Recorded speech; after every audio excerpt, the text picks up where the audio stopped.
Hey guys, do you like hats? We've talked about hats before. Big hats. And fun hats. And some hats are small. And some hats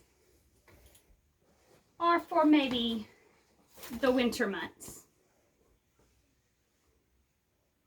And then some hats are maybe for the summer months.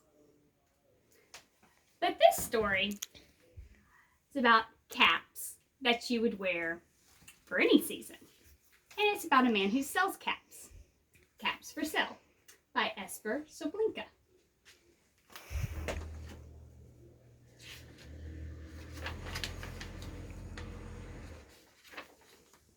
Once there was a peddler who sold caps, but he was not like an ordinary peddler, carrying his wares on his back. He carried them on top of his head. First, he had his own checkered cap, then a bunch of gray ones, then a bunch of brown caps, a bunch of blue caps, and on the very top, a bunch of red caps.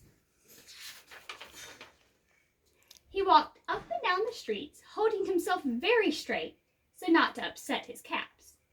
And as he went along, he called, "Caps, caps for sale, 50 cents a cap." One morning, he could not sell any caps. He walked up the street. He called down the street, calling, "Caps, caps for sale, 50 cents a cap." But nobody wanted any caps that morning. Nobody even wanted a red cap. He began to feel hungry, but he had no money for lunch. "I think I will go for a walk in the country," he said.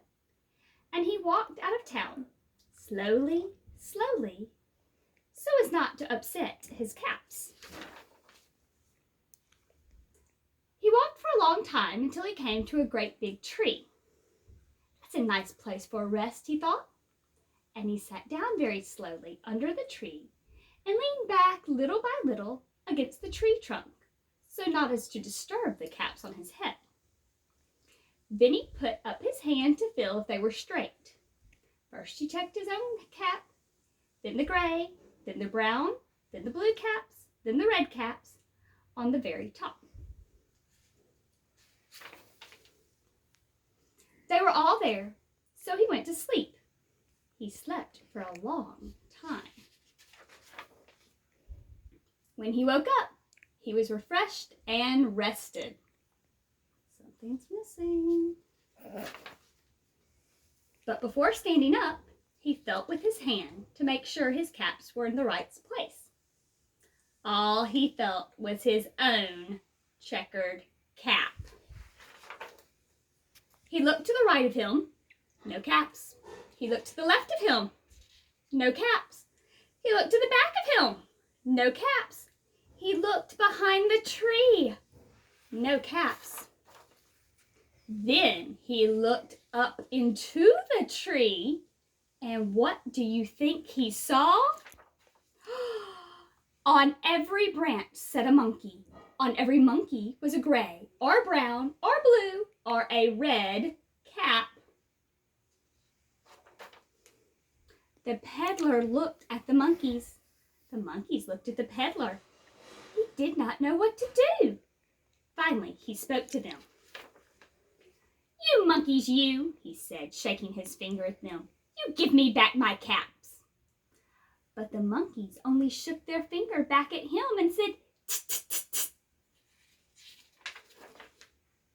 This made the peddler angry. So he shook both his hands at them and said, "You monkeys, you give me back my caps." But the monkeys only shook both their hands back at him and said, "Tsk, tsk, tsk, tsk." Now he felt quite angry. He stamped his foot and said, "You monkeys, you better give me back my caps." But the monkeys only stamped their feet back at him and said, "Tsk, tsk, tsk." By this time, the peddler was really very, very angry. He stamped both his feet and shouted, "You monkeys, you You must give me back my caps." But the monkeys only stamped both their feet back at him and said, "Tss, tss, tss." At last, he became so angry that he pulled off his own cap, threw it on the ground, and began to walk away.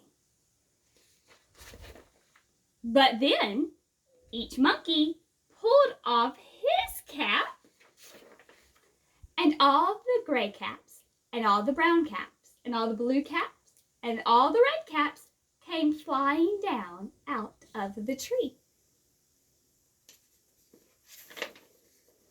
So the peddler picked up his caps and put them back on his head.